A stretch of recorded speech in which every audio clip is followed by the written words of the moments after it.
కావాలనే మీ కలను నెరవేర్చుకోండి. సంప్రదించండి హెగ్డే ఫెర్టిలిటీ, హైదరాబాద్, తెలంగాణ.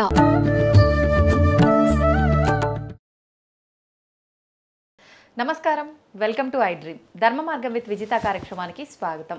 ప్రస్తుతం మనతో పాటు ఉన్నారు విశ్వపతి టీవీఆర్కే మూర్తి గారు. ఇప్పుడు వారితో మాట్లాడి శ్రీరామనవమి విశిష్టత గురించి, అసలు శ్రీరామనవమి ఆ రోజునే ఎందుకు జరుపుకోవాలి, మామూలుగా మనకు వివాహాలు నవమి రోజున చాలా తక్కువగా చూస్తుంటాము, ఎక్కువగా వివాహాలకి మనం ఆ రోజుని ఎంచుకోము, కానీ ఎందుకు రాముల వారి కళ్యాణం ఆ రోజునే జరిగింది, ఇలాంటి మరిన్ని విషయాలు ఇప్పుడు వారితో మాట్లాడి తెలుసుకునే ప్రయత్నం చేద్దాం.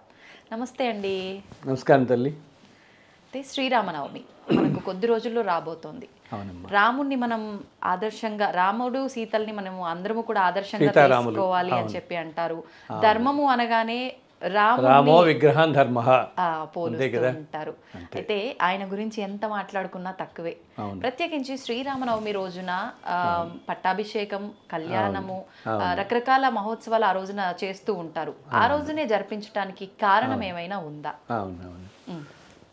అసలు రామనామంలోనే ఎంత ఎంత వైభవం ఉంటుందో అన్నమాట. అసలు ఎంత పుణ్యం అంటే మనకి ఒక్కసారి రామ అని పిలిస్తేట ఎన్నో జన్మల్లో చేసుకున్న పాపాలన్నీ నశిస్తాయి మనకి. ఒక్కసారి రామనామం జపించటంతోనే ఎన్నో జన్మల పాపాలు నశిస్తాయని చెప్తుంటారు. అండ్ అంతకంట మధురమైన నామం ఇంకోటి లేదు, రామనామం కంటే మధురమైనది లేదు అంటాడు కదా కీర్తనలో ఉంటుంది కదా. అంటే పాలు మిగిరేలా కన్నా పంచదార చిలకల కన్నా ఓ రామ నీ నామం ఎంతో రుచిరా, ఎంతో రుచి, ఎంతో రుచి, ఎంతో రుచి. సో ఎంత రుచికరమైన రామనామం అంటే మనకి ఆ రామనామంలో ఉన్న రుచి సామాన్యమైనది కాదనమాట. అసలు ఎంతో కాలం నుంచి మన వారందరికీ, మన భారతీయులందరికీ, అంతేకాకుండా ముఖ్యంగా మన ఆంధ్రప్రదేశ్, తెలంగాణ, మన తెలుగు వారందరికీ కూడా రాముడు ఎంతో ఆరాధ్య దైవం. అండ్ మా రాముడు అని చెప్పుకుంటాం. అసలు రామాలయం లేని ఒక కాలం దాకా ఊరు కానీ, అంతేకాదు అది చెప్తాం కదా అందరం, రామాలయం లేని ఊరు ఉండదు. అలాగే ఏదో విధంగా రాముడి పేరు లేని కుటుంబాలు కూడా ఉండవు, అవునా? మొన్నమొన్నటి దాకా, ఇప్పుడంటే మోడర్న్ టైమ్స్ వచ్చి రకరకాల పేర్లు పెట్టేస్తున్నారు, కానీ మొన్నమొన్నటి దాకా రామారావు, రామచంద్రరావు, రామిరెడ్డి, రామకిషన్, రామకృష్ణారావు, ఇంతే కదా. స్వామి వారికి సంబంధించి కానీ రాముల వారికి అంతే, రాముల వారికి సంబంధించిన భారం ఉన్న కుటుంబంలో మీ అన్నో, బాబాయో, అన్నో, తమ్ముడో ఎవరో ఒకరికి ఈ పేర్లలో రాముడి పేరు ఏదో ఒకటి. ఇప్పుడు రఘురామని, రఘురామారావు, రఘోత్తమ, ఇట్లా ఏదో విధంగా రాముల వారికి సంబంధించింది. రాముడు అనేవాడు అందరి మనవాడు అనమాట. రాముడు అంటే మనవాడు అంతే. ఎందుకంటే మనం చూస్తుంటాం ఎంత ప్రాణంగా మనకి. అసలు ఎందుకు ఎవరినైనా జంట ముచ్చటగా ఉంటే సీతారాములాగా ఎంత ముచ్చటగా ఉన్నారంటాం వాళ్ళని మనం కదా. అలాగే ఎవరైనా చక్కగా ఉంటే సీతలాగా చక్కగా ఉంది పిల్ల అంటాం. సీతారాములు అనేవారు మనతో అంత మమేకం అయిపోయాం మనం అందరం. మన జీవితాల్లో అంతగా రాముడు, మన రాముడు అన్నట్టు అయిపోయేవాడు. నేను ఈ పుస్తకాలు చాలా రాశాను కదా, వెంకటేశ్వర కల్పము, అమ్మవారి మీద, శివుడి మీద ఇలా రాసినప్పుడు మొట్టమొదట్లో రాసింది నేను వెంకటేశ్వర కల్పం. రాసిన తర్వాత అది చాలా ప్రాచుర్యంలోకి వెళుతున్నప్పుడు అప్పుడప్పుడు నాకు కొంతమంది ఫోన్ చేసి, అంటే ఒక్కొక్కరి నమ్మకాలు ఒక్కొక్కటి కదా. ఒకరికేమో శివుడు అంటే పంచ ప్రాణాలు, ఒకరికి హనుమంతుడు అంటే ప్రాణం, ఒకరికి అమ్మవారు అంటే ప్రాణం, ఒకరికి నరసింహస్వామి అంటే ప్రాణం, ఒకరికి సుబ్రహ్మణ్య స్వామి అంటే ప్రాణం, ఇలా రకరకాలుగా ఉంటాయి కదా. సో ఈ వెంకటేశ్వర వ్రతకల్పం ప్రాచుర్యంలో బాగా వెళ్ళిపోతుంటే ఊళ్ళ నుంచి నాకు అప్పుడప్పుడు కొంతమంది ఫోన్ చేసి అంటుండేవారు, స్వామి వెంకటేశ్వర వ్రతకల్పం రాశారు, చాలా బాగుంది, కొంచెం నాకు చాలా శివుడు అంటే చాలా ఇష్టం, మీరు శివుడి మీద ఎప్పుడు రాస్తారు అని అనేవారు. అలాగే కొంతమంది ఎవరన్నా ఫోన్ చేసి సుబ్రహ్మణ్య స్వామి మీద ఎప్పుడు రాస్తారు, నాకు చాలా ఇష్టం అండి, నేను ఎప్పుడు సుబ్రహ్మణ్య స్వామి గుళ్ళన్నీ వెళ్తుంటానంటారు. ఇంకొక ఆయన నాకు ఫోన్ చేసి నాకు హనుమంతుడు అంటే చాలా ఇష్టం, హనుమంతుడి మీద ఎప్పుడు రాస్తారని ఇంకోళ్ళారు. ఇంకొక ఆవిడేమో నాకు అమ్మవారు చాలా ప్రాణం, మాకు నేను ఎప్పుడూ లలిత సహస్రనామాలు చదువుతున్నా, అసలు అమ్మ అంటే నాకు ఇంకా పంచ ప్రాణాలు, అమ్మవారి మీద ఎప్పుడన్నా రాయండి ఒకటి వ్రతం అని ఉంటేవాళ్ళు. ఇలా అడుగుతుండేవాళ్ళ. విచిత్రంగా ఇలాగే ఉంటుండగా వరంగల్ నుంచి ఒకసారి ఒక ఆయన నాకు ఫోన్ చేసి, మీ పుస్తకాలన్నీ చాలా బాగున్నాయండి, మా రాముడి మీద ఎప్పుడు రాస్తారు మీరు అన్నాడు. రాముడు వారి దగ్గర వీళ్ళందరూ మిగతా వాళ్ళందరూ నాకు సుబ్రహ్మణ్య స్వామి ఇష్టం, సుబ్రహ్మణ్య స్వామి ఇప్పుడు రాస్తారు, శివుడు అంటే ఇష్టం శివుడు ఇలా అన్నారే కానీ రాములు వారి మీద అడిగిన వాళ్ళందరూ నన్ను ఏమన్నా తెలుసా, ఏమంటే మీ పుస్తకాలు చాలా బాగున్నాయి, మా రాముల మీద పెట్టి రాస్తారు మీరు, రాముడు మా రాముడు అయ్యారు. ఇప్పటికీ నేను మర్చిపోలేనే అండి. ఒక ఆలయంలో అర్చకులు అనమాట, మా రాముల వారి మీద ఎప్పుడు రాస్తారండి అనేవాడు ఆయన. అలాగా అంత ఓన్ చేసుకుంటాం మనం రాముడు. అసలు ఎందుకు ఏదైనా కష్టం కడితే అయ్యో రామా అనే వస్తుంది నోట్లోంచి గబుక్కుని, అంతే కదా. పెద్దవాళ్ళు కూడా పడుకునేటప్పుడు లేచేటప్పుడు ప్రతి పని వెనకాల రామ రామ అని అంటారు, రామ రామ అనుకుంటాం. అలాగే పాతకాలంలో అంటే పాతకాలం అనేది ఎందుకంటే ఇప్పుడు మోడర్న్ టైమ్స్ అయిపోయి అన్నీ అలా అనుకోవాల్సి వస్తుంది. మనం మొన్నటి దాకా ఎవరైనా ఏదైనా కొత్తది ప్రారంభించినా శుభలేఖలు అట్లా ముందర శ్రీరామ అని రాసేవాళ్ళు. శ్రీరామ అని రాసి కానీ మొదలుపెట్టేవాళ్ళు కాదు. ఏంటి ఉద్యోగాలే కాదు, ఈ బిజినెస్లు వ్యాపారాలు చేసుకునే వాళ్ళందరూ పైన శ్రీరామ. అసలు అంతే. ఇంకా ఆశ్చర్యం ఏంటి తెలుసా, పాతకాలంలో ఉత్తరాలు రాసే వాళ్ళందరూ కూడా పైన శ్రీరామ అని రాసేవాళ్ళు. పోస్ట్ కార్డ్స్లో పైన శ్రీరామ అని రాసేవాళ్ళు. ఇంకా విచిత్రంగా ఆ రోజుల్లో కొంతమంది అంటే రాములు వారు రాస్తున్నట్టు భావన అనమాట, శ్రీరామ వ్రాలు అని కూడా ఉండేది. చూస్తున్న వాళ్ళందరూ ఈ ప్రోగ్రామ్ మన వాళ్ళకి తెలుస్తుంది, అప్పుడు జనరేషన్ వాళ్ళు పైన శ్రీరామ వ్రాలు అని రాసేవాళ్ళు. శ్రీరామ్ అనేది చాలా మందికి ఇప్పటికీ కూడా అలవాటు. నేను చూస్తుంటాను ఏదైనా శుభలేఖలు, ఏదైనా పత్రికలు, ఏదైనా కొత్త కొత్త మొదలు పెడుతున్నా మొట్టమొదటిగా శ్రీరామ అని రాస్తారు. ఎందుకంటే రామనామం తలుచుకుంటే అంతా జయప్రదంగా సాగుతుంది అని మనకి నమ్మకం అన్నమాట. రాముని తలుచుకుంటే చాలు జయప్రదంగా సాగుతుంది మనకని. సో అంతటి మహోన్నతమైనటువంటిది. అందుట్లో రాముడు ఏంటి తల్లి, సాక్షాత్తు శ్రీమన్నారాయణుడే వచ్చి మానవ రూపంలో మనందరి మధ్య తిరిగి అతి సామాన్యమైన మానవులాగా అన్ని కష్టాలు పడి జీవన విధానం సాగించిన వాడు శ్రీరాముడు. మనందరి మధ్య మనతో పాటే ఉండి మనలాగా కష్టాలు పడే రామచంద్రుడు. అయినా ఎంతో ధర్మమూర్తిలాగా ఉండి, అందుకని మనం అంటే రామ విగ్రహం ధర్మ. రాములు వారంటే అలా ధర్మస్వరూపం. ధర్మస్వరూపం అంటే భగవత్ స్వరూపం అన్నమాట. సో అంతటి సాక్షాత్తు శ్రీమన్నారాయణుడే రామచంద్రమూర్తిగా ఈ భూమి మీద వెలిసింది. ఒకానొక సంవత్సరంలో చైత్ర శుద్ధ నవమి నాడు పునర్వసు నక్షత్రంలో మధ్యాహ్నం 12 గంటలకి అభిజిత్ లగ్నంలో జన్మించారు స్వామి. సో భగవంతుడు అవతరించటం కదా, అది సాక్షాత్తు శ్రీమన్నారాయణుడే మనకి అవతరించటం అంటే ప్రపంచం మొత్తానికి ఎంతో శుభం. అంటే ఎంతో కళ్యాణం అంటాం. కళ్యాణం అంటే కళ్యాణం అనేది వివాహం అనే అర్థమే కాకుండా శుభప్రదం అని కూడా వస్తుంది. ఎంతో కళ్యాణమయం అంటున్నాం అంటే ఎంతో శుభప్రదంగా. సో భగవంతుడు ఈ భూమి మీద అవతరించడం అనేది ఎంతో కళ్యాణం, సమస్త విశ్వానికి కళ్యాణకరం అన్నమాట. అందుకని ఆయన జన్మదినం రోజున మనం సీతారాముల కళ్యాణాన్ని అంత వైభోగం చేసుకుంటాం. జన్మదినం ఆయన వచ్చిన రోజున అవనికి భూమి మీదకి వచ్చి మనందరినీ కాపాడడానికి, రక్షించడానికి వచ్చిన రోజున కాబట్టి ఆ స్వామి అవతరించడమే ఈ సమస్త విశ్వానికి కళ్యాణకరం. అందుకని ఆ రోజు మనం ఆ ముహూర్తంలో సీతారాముల కళ్యాణాన్ని వైభవంగా ప్రపంచం అంతా ఎంతోమంది ఎన్నో ఆలయాల్లో చేస్తారు. మనకి ఎప్పుడో తరతరాలుగా ఆనవాయితీగా భద్రాచలంలో ఎంతో వైభవంగా మనకి ఏప్రిల్ నెలలో శ్రీరామనవమి వస్తూ ఉంటుంది. ఇప్పుడు నవరాత్రులు వస్తాయి కదా, ఉత్సవాలు మనకి ఉగాది నుంచి. ఆ నవరాత్రుల్లో నవమి రోజు మనకి 9వ రోజు ఎంతో వైభవంగా శ్రీరామనవమి మనం సీతారామ కళ్యాణం జరుపుకుంటాం మనం అన్నమాట. అవును. అయితే ఇప్పుడు మీరు ఎలాగో భద్రాచలం అన్నారు కాబట్టి భద్రాచలంలో స్వామివారి కళ్యాణం ఎంత విశిష్టత ఉందో అక్కడ ఉండే ఆ తలంబ్రాలు, ముత్యాల తలంబ్రాలకు కూడా అంతే విశిష్టత ఉంది.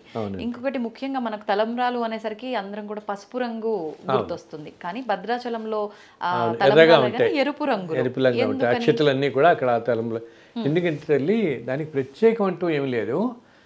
ఆ తలంబ్రాలు ఏంటంటే దాంట్లో వాళ్ళు పన్నీరు కూడా కలుపుతారనమాట. ఇది ఎప్పటి నుంచో కూడా ఇప్పుడు భద్రాచలం ఇదంతా కూడా గోల్కొండ నవాబు కింద ఉండేది కదా.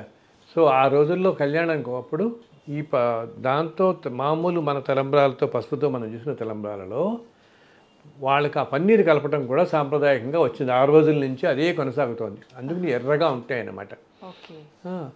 ఇంకోటి విశేషం చూడు, రాముల వారిది సీతారాముల వాళ్ళది ఎంత మంగళప్రదం, ఆ కళ్యాణం అనేది ఎంత విశిష్టం అని అంటే ఆల్మోస్ట్ నిన్న మొన్నటి దాకా ఇప్పటికీ కూడా చాలా కుటుంబాలలో మన శుభలేఖలో మొట్టమొదటిది శ్లోకం వేస్తారు. జానక్య కమలాంజలి పుట్టే అని ఒక శ్లోకం ఉంటుంది. శ్రీరామ వైవాహిక అని చెప్పి పూర్తవుతుంది ఆ శ్లోకం. ఆ శ్లోకంలో అర్థం ఏంటంటే అమ్మవారి చేతిలో తీసుకున్న తలంబ్రాలు ఉన్నాయి కదా, చేతిలో తీసుకున్న తలంబ్రాల్లో అమ్మవారి చేతులు మహాలక్ష్మి చేతులు ఎర్రగా ఉంటాయట. ఈ ఎర్రగా ఉన్న అమ్మవారి చేతుల్లో వస్తున్నటువంటి ఆ తలంబ్రాలు స్వామివారి మీద అలా పోస్తుంటే స్వామి ఏమిటి ఎంతో తెల్లగా మెరిసిపోతూ ఉంటాడు. ఏమిటి అసలు ఆ ముత్యాలతో కలిపి వేస్తారు కదా, తెల్లటి ముత్యాలు ఆయన మీద పడగానే నీలంగు సంతరించుకుంటాయి ఆ ముత్యాలే. అవి అంత అలా రంగులు మారుతూ ముందు నీకు ఎర్రగా కనపడతాయి ముత్యాలన్నీ. స్వామి తల మీద అలా ధారగా కారుతున్నప్పుడు తెల్లగా కనపడతాయి. ఆ ధార శరీరం మించి ఇలా జారుతుంది కదా, ఆయన జారుతున్నప్పుడు ఆ నీలం వర్ణం దీని మీద రిఫ్లెక్ట్ అయ్యి ఈ ముత్యాలన్నీ నీలంగా కనపడతాయి. సో ఆ శ్లోకం అర్థం ఇదే అన్నమాట. ఆ శ్లోకం ఉంటే ఎంతో వైభవంగా మంగళప్రదంగా ఉంటుంది వధూవరులకి అని ప్రతి శుభలేఖలోనూ పైన ఇది రాసేవాళ్ళు. ప్రతి శుభలేఖలోనూ నిన్న మన ఇప్పటికీ చాలా కుటుంబాల్లో మొట్టమొదటి మనం చూస్తే అదే ఉంటుంది.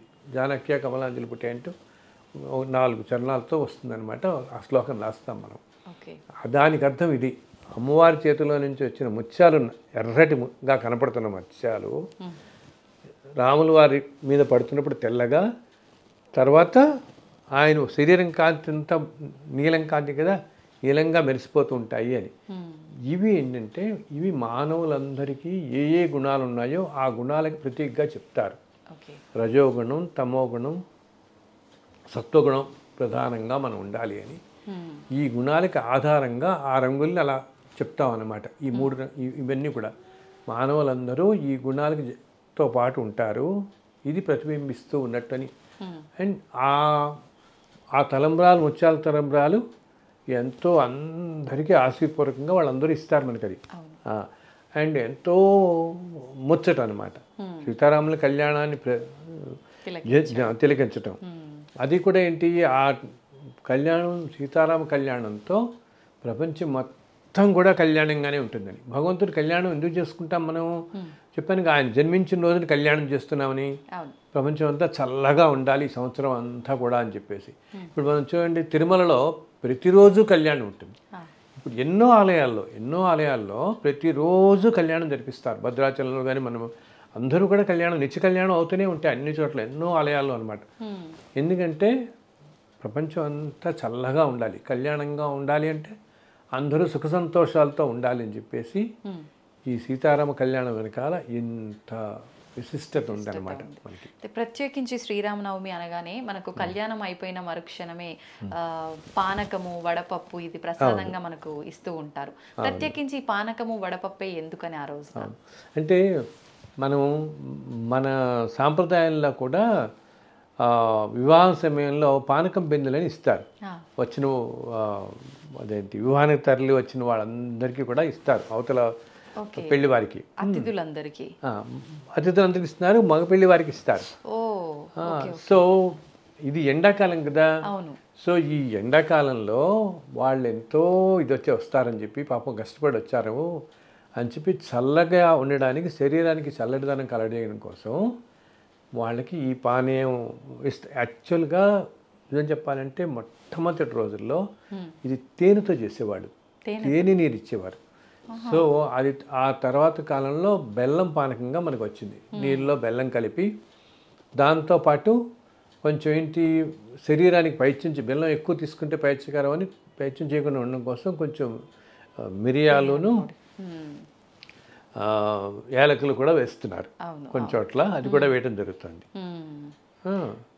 మరి వడపప్పు ఎందుకని? పెసరపప్పు నీటిలో నానబెట్టి వడపప్పు అని చేసుకుంటాం కదా, అది మామూలుగా మనం ఎప్పుడు కూడా మనం నీటిలో నానబెడితే అట్లాను. ఆ రోజు వడపప్పుని ఎందుకంటామంటే దీన్ని స్వీకరించటం వల్ల అంత ఎండల్లో మనకి వడదెబ్బ తగలకుండా ఉండడం కోసం అని తిట.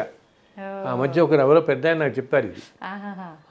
నేను ఇలాగే అడిగితే ఆయన చెప్తారు, ఆయన శ్రీరామనవమికి మీరు ఎప్పుడన్నా చూడండి భద్రాచలం వెళితే ఎంత వేడి ఉంటుందంటే ఏప్రిల్లో వస్తుంది కదా, ఇప్పటికి ఇంకా పీక్ సమ్మర్లో ఉంటాం అన్నమాట. సో వచ్చిన అతిథులు అందరూ వడదెబ్బ తగలకుండా ఈ వడపప్పు, ఈ పానకం, సో ఇది విశిష్టంగా ఇప్పుడు ఒక్కొక్క ఆలయాల్లో ఒక్కొక్క మనకు తిరుమల అనగానే లడ్డు వెంటనే మనకి గుర్తొచ్చేది కదా, లడ్డు ప్రసాదం, వడ ప్రసాదం గుర్తు. సో భద్రాచలం అనగానే సీతారామ కళ్యాణం, వడపప్పు, పానకం, తలంబ్రాలు, ముత్యాల తలంబ్రాలు, పానకం, ఇవి గుర్తొస్తాయి. ఈ విశిష్టత ఇదేనమాట. ఓకే. అయితే ఎలాగూ మనం శ్రీరాముడి టాపికే మాట్లాడుకుంటున్నాం కాబట్టి నాకు ఒక చిన్న డౌట్. అంటే సీతారాములు ఇద్దరిని ఆదర్శంగా తీసుకోవాలి భార్యాభర్తలు ఇద్దరు కూడా అని అంటారు కదా.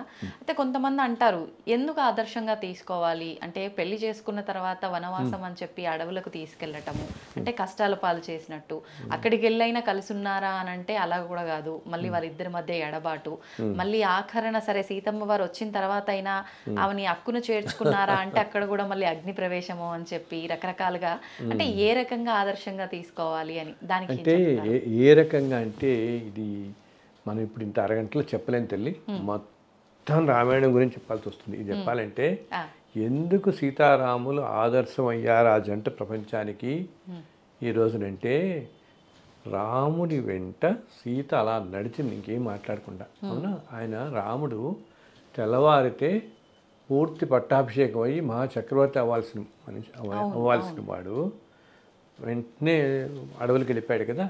సీతమ్మ వారు కూడా అది కూడా ఏమిటి అన్ని ఆభరణాలు తీసి నారస్తు చీరలు ధరించి ఆయనతో పాటు మన్నాళ్ళు వనవాసానికి వెళ్ళింది కదా. అంతేకాకుండా ఎన్నింట్లో ఎన్నో విషయాల్లో ఎప్పుడూ రాముడి అసలు కొన్ని చోట్ల శాస్త్రాల్లో చెప్పబడుతుంది రాముల్లో ఉన్న శక్తి అంతా అమ్మవారిదే అంటారు. సీతాదేవిదే శక్తి, సీతమ్మవారిదే శక్తి అని. అంత శక్తి స్వరూపం అన్నమాట అమ్మవారు వచ్చింది. సో ఎన్నో దృష్టాంతాలు మనకు కనపడతాయి రామాయణంలో. వాటిలన్నింటినీ కూడా ఎంతో ఆదర్శంగా ప్రపంచాలకి నిలిచిన మూర్తులు అన్నమాట ఆ సీతారాముల జంట మనకి. అందుకని మనం అంత ఆదర్శంగా తీసుకుంటాం. ఇంకా వివరంగా చాలా ఉన్నాయి రామాయణంలో మనం చూసుకుంటే చెప్పుకుంటూ వెళితే ఎన్నెన్నో సంఘటనలు కనిపిస్తాయి మనకి. అన్నీ కూడా విశిష్టత, ఎందుకు అంత విశిష్టత, అన్యోన్య దాంపత్యం, కష్టాలు పడ్డారు ఎంతో, అంటే సామాన్య మానవులు లాగానే భరించారు ఆ కష్టాలన్నీ చూశారు, అన్నీ పడ్డారు. మళ్ళీ అదేంటి భూమి మీదకి ఒక కార్యార్థమై ఒక ప్రత్యేక కార్యం కోసం అవతరించిన మూర్తులు కాబట్టి ఇద్దరు వాళ్ళు. కానీ భూమి మీద ఉంటున్నప్పుడు ఇప్పుడు శ్రీకృష్ణుడు ఉన్నాడు, శ్రీకృష్ణుడు ఎన్ని కష్టాలు పడ్డాడు, ఎన్ని అవమానాలు పడ్డాడు. సాక్షాత్తు శ్రీమన్నారాయణుడే కృష్ణుడిగా అవతరించినా కూడా అలాగే ఆయన ఉన్న కాలంలో ఆయనని భగవంతుడే అని తెలుసుకున్న వాళ్ళు అందరు లేరు కదా. ఇప్పుడు రాములు ఉన్న కాలంలో కూడా రాముడు భగవంతుడే అని అందరూ ఇప్పుడు రావణుడే ఒప్పుకోడు కదా. ముందు ఎంతోమంది భగవంతుడని కాదు సామాన్య మానవుడిలాగానే చూసేవారు కదా. అలా కానీ మనందరి కోసం నిలబడి లోక కళ్యాణం కోసం అవతరించిన మూర్తులు ఆ భగవంతుడు అనమాట. సో ఆ సీతారాములు అన్యోన్యత అనేది మనకి ఎప్పటి నుంచో వస్తున్నది, దానికి ఎంతో విశిష్టత ఉంది. అందుకని సీతారాముల్లాగా చల్లగా ఉండండి అని అంటాం, సీతారాముల్లాగా జంట ఉంది అని అంటాం. మీరు అన్నది కరెక్ట్ అయినా దానికి ఈ వెనకాల వాళ్ళ అన్యోన్య దాంపత్యానికి ఆ విశిష్టతకి ఎన్నో దివ్యమైన ఏమంటామంటే ఎన్నో సూక్ష్మ రహస్యమైనటువంటి విశేషాలు చాలా ఉన్నాయి దాంట్లో. ఆ రామాయణం మొత్తంలో చాలా చోట్ల ఉన్నాయి, చాలా అది మనకి గబుక్కుని అర్థం కావాలన్నమాట చెప్తే. సంతోషం అండి, చాలా మంచి విషయాలు తెలియజేశారు. శ్రీరామనవమి విశిష్టత గురించి, ముఖ్యంగా తలంబ్రాల యొక్క ఆ చిన్న రహస్యాన్ని కూడా తెలియజేశారు. ధన్యవాదాలు. అవును, చాలా చాలా సంతోషం తల్లి. సీతారామచంద్రుల వారి గురించి ఇలా మాట్లాడుకోవటం కాసేపు ఎంతో సంతోషం అనిపించింది. అసలు ఇందాక అనుకున్నాగా రాములు వారి రాముడి పేరు లేని ఇల్లు ఉండేది కాదు. అంతదాకా దానికి మనం సినిమా రంగం తీసుకుంటే రాముల వారి మీద వచ్చిన పేరుతో సినిమాలు ఎక్కడ రాలేదు. లవకుశ దగ్గర నుంచి ఓల్డ్ మూవీస్ అన్ని కూడా ఎన్ని ఓల్డ్ మూవీస్ ఇప్పుడు మన సీతారామం అనేది వచ్చినట్టుంది కదా. ఆ రోజుల నుంచి లవకుశ నుంచి సంపూర్ణ రామాయణం కానీ ఎన్ని సీతారామాంజనేయ యుద్ధం అని వచ్చింది, ఎన్ని రకాలు ఎన్ని సినిమాలు వచ్చాయో రాముడి పేరుతో. మన అందరి జీవితాల్లో రామ శబ్దం, రామనామం, రామరూపం, ఆ శ్రీరామ తత్వం అనమాట. ఆ తత్వాన్ని మనం అర్థం చేసుకుంటే అంతకంటే పుణ్యం ఇంకొకటి లేదు, అంతకంటే జ్ఞానం లభించదు. అది ఆ రామచంద్రుల వారిని, సీతారామచంద్రుల వారిని మరొక్కసారి ఈ సందర్భంగా మీ వల్ల తలుసుకునే భాగ్యం కల్పించినందుకు మీకు నా కృతజ్ఞతలు. అలాగే హనుమత్ లక్ష్మణ సమేత శ్రీ సీతారామచంద్రుల వారు మనందరినీ చల్లగా చూడాలని ఆ రామచంద్రమూర్తిని అందరినీ ప్రార్థిస్తున్నాను తల్లి. ధన్యవాదాలండి. జై శ్రీరామ్. జై శ్రీరామ్.